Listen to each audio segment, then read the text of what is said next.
big-time collapse coming.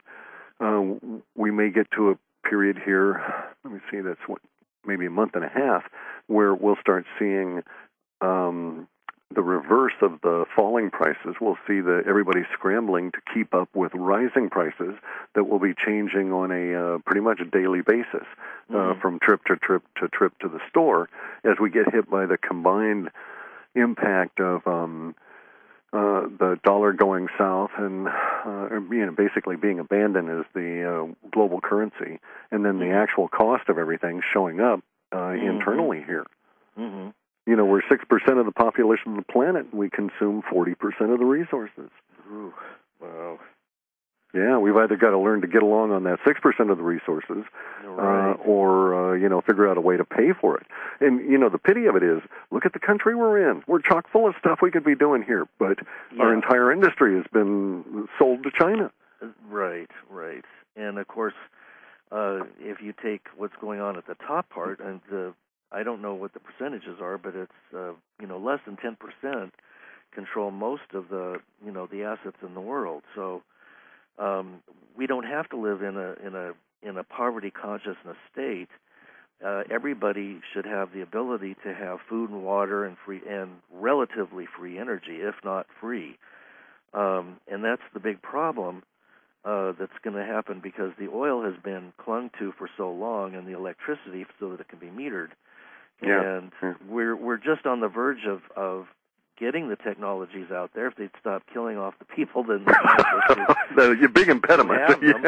I mean, they have the technology locked away in deep vaults, yes, and they're probably using it in spaceships going to Mars and the Moon. But we don't have it, so us little cartoon characters out here in the world have to kind of get by and hope that enough people come up with a similar solution at the same time, so they can't kill everybody. That's kind of the way that things work, though, in the sense that the universe is not as people would conceive of it. Because, for instance, everybody I've talked to that was in the thinking and invention business, and even if you read Buckminster Fuller's Critical Path, and I can't think of the other earlier one he wrote about his process, but everybody that's in the thinking business, they all acknowledge that they don't own ideas, and the concept of an original idea is kind of a misnomer. And the way I think of it is that I happen to have a particular set of skills that cause neurons to fire a particular way in my brain at the grosser material level, and that is represented by energetic activity at a higher level, and that energetic activity acts as an antenna for specific kinds of ideas. So there's a whole lot of ideas that I would never ever conceive of, no matter how hard I may try and think in particular ways, simply because my brain doesn't work that way. But there's probably dozens and dozens and dozens of humans just in, a 5-state region here that have the same kind of thinking patterns that I do, that get a lot of these ideas, and they do different things with them, or circumstances prevents them from, going and pursuing them. But that being the case, if we think of these things as waves, then every washing through of the wave for us is going to be that much larger. And I actually think that that's one of the things that the powers that be fear, is that the exponential compounding effect that humans have with each other. So, for instance, give me one element of free energy or anti-gravity, and I'll give you the other. Once we've got either of those, then the universe is ours as to be as we make it. And once we start promulgating this technology, then we could seriously, for instance, redesign humanity and how we decide to work stuff out amongst us. Oh yeah, that I totally agree with you, and plus it would be so exciting that people wouldn't want to be sitting on a couch, watching games. Life would be an exciting adventure that was unfolding in each moment of the now, rather than a horrible nightmare that we've created and allowed because of our passivity and a variety of other problems.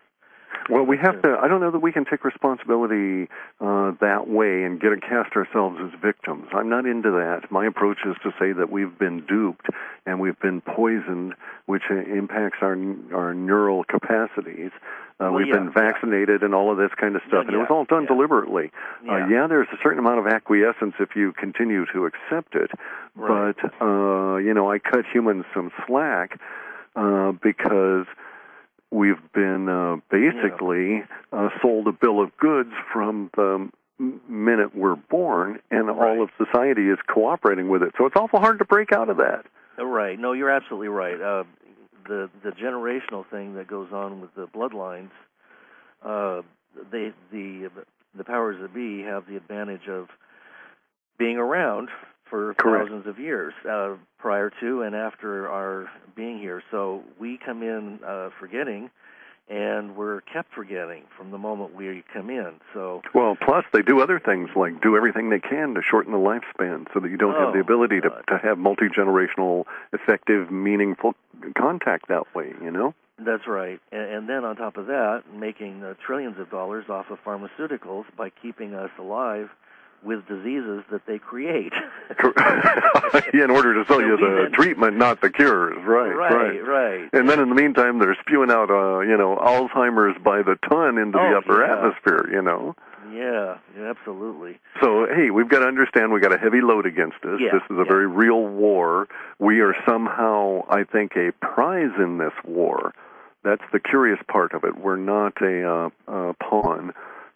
We are pawns, but that's not the limit of what humanity is going through here, because the logical thought experiments would suggest otherwise. If we were mere pawns, we would have been done away with a long time ago for being inept, basically, But we're entering very interesting times now relative to what's going to happen locally to people in the U.S. and then throughout the rest of the former Anglo-American Empire. And what people don't understand is that what is occurring in Egypt now is the equivalent of Spain kicking out the Romans prior to the first of the major collapses of the Roman Empire. That kind of thing. It's not a tribal issue. It's a group of people that got together and decided they just didn't want to deal with it anymore. In this case, of course, we're at the center of that empire here in the United States. Even if you don't want it, believe it, ever thought about it, you participate in it just living here and paying taxes and so on. Powers that be have been using us to clamp down on the rest of the planet, and it's all falling apart. Now, Jay Widener thinks that it's falling apart because the true bastards, the one that pulled the strings for the Rockefellers and the Rothschilds, the ones that make them sit up and say, yes, sir, how high, those guys have left, he thinks, leaving us with just the local muscle and minions who really aren't all that competent, and so all this other stuff is starting to break loose. And that his part of his theory too is that they don't. They're just operating kind of without the control that they had before, so they're kind of hit and miss. I would, and going to make different and rather interesting mistakes. Mistakes. Yeah. That would lead, yes, of course. And when you're living with a system that's designed to control from the top down, and it's starting to fall apart, then that seems that would unravel fairly quickly, especially when you have people vying for the top position, because there's only one that can be at the very top of the pyramid. Right, yeah. And so I don't... Sure, the whole Praetorian Guard, which colonel is it this week that's going to try and be Caesar? Right.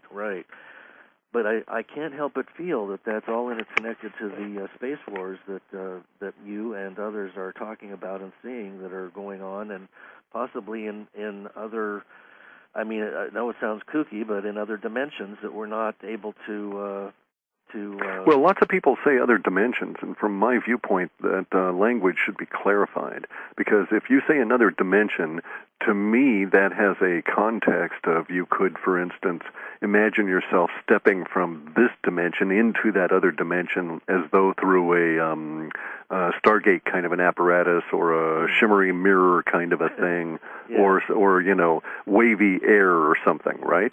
Yeah. Okay, now, in my understanding of universe, what happens is this. We've got 22 trillion pulses per second coming from the middle of universe going into basically the middle of every single item within the universe. It starts off and goes from the middle of universe and jumps into the instantaneously with no time, because this pulse does not travel through time, but travels and propels time itself. Yeah. This pulse comes and hits the middle of all the suns. And from the suns, it goes out to the middle of all of the objects within their solar system. Everything gets pulsed by this.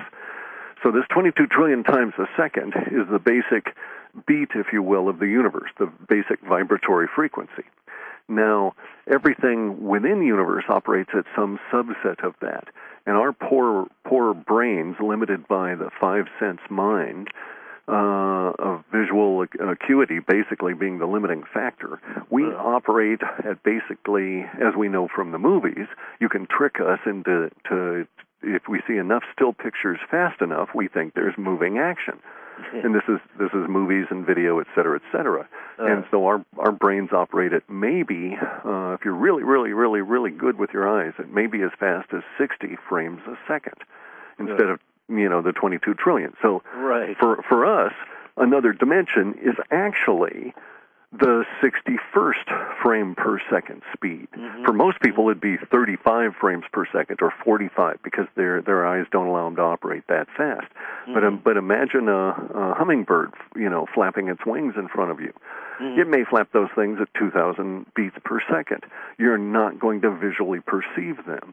And that's the actual other dimension. There is no other vibratory frequency that is just ever so slightly different from ours that we can't perceive it, that we could somehow step into within our body. So I don't see interdimensionality, if you will, correctly expressed in the language around me relative to what the physics are. Interdimensionality would have, for instance, the reptilians could operate at a mere 100 frames per second and still be operating 40 frames per second faster than us, and we would never perceive them.